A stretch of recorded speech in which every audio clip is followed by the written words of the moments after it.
conditions like AFib can be a burden to those who have it, but there are always ways to live a normal life. Eddie Judge, the Real Housewives of Orange County star gym owner, he has it and knows that all too well, and he joins us along with his doctor, Andrea Natale, to shed some light on this. Thanks to both of you for being here. Thank you for having us. So Eddie, I want to start with you. Let's talk about your experience with AFib. Fantastic. For me, it took about 2 years to get to the diagnosis. I was in full denial as an athlete, as a gym owner, as a personal trainer. I pushed myself all my life, and having a high heart rate was kind of a normal thing. But when it got to the point where I was walking upstairs and feeling like I was sprinting, and my heart rate was about 190 or 200 beats per minute, it was a red flag. So I saw an electrophysiologist who, within 10 seconds, diagnosed me with AFib after reading the chart. That's when my life turned upside down, and I didn't really know what to do. I felt alone. I felt like, what is AFib? What am I going to do? How is this going to affect the rest of my life? Can it be cured? I had a million questions all at once going through my head. Mm-hmm.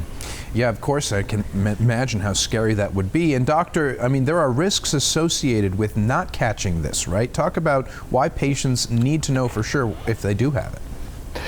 That's very important, and atrial fibrillation is an irregular heartbeat that increases the risk of stroke and heart failure. So it's really important to make the diagnosis. But as Eddie mentioned, many patients come to us because their life is on hold, their quality of life has been significantly changed by this problem. But it is very important not to ignore the symptom, because if patients do, they can get an increased risk of stroke and heart failure. So it's very important to listen to your own body and seek medical attention as soon as you realize that something is not right. Right. And Eddie, talk about the treatment and how it's helped you with AFib. It's an innovative treatment.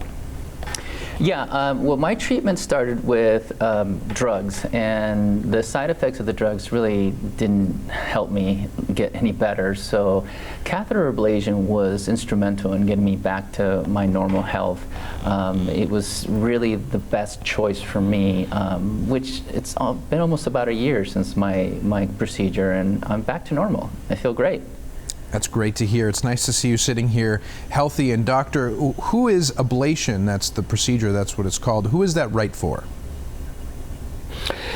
Well, it's right for every time you have a patient that has symptoms with atrial fibrillation. Obviously, changing those symptoms and restoring normal quality of life becomes a priority, and so you can resort to catheter ablation sooner or later after failing medical management. But we know now that catheter ablation long term is the best treatment option in changing people quality of life back to normal, and treating more properly this rhythm problem. So I would say catheter ablation is something that people should consider sooner, or at least after try medical management with not a good success. Well, lots of valuable advice. People really need to get educated about this. So Eddie, thanks so much for sharing your story, and doctor, for all the great information. Thank you so much. If I could leave you with this, if you have been recently diagnosed with atrial fibrillation, I highly recommend you seek an electrophysiologist to help you find a plan for your success. Absolutely. Good advice. Thank you so much. You're watching The Morning Blend.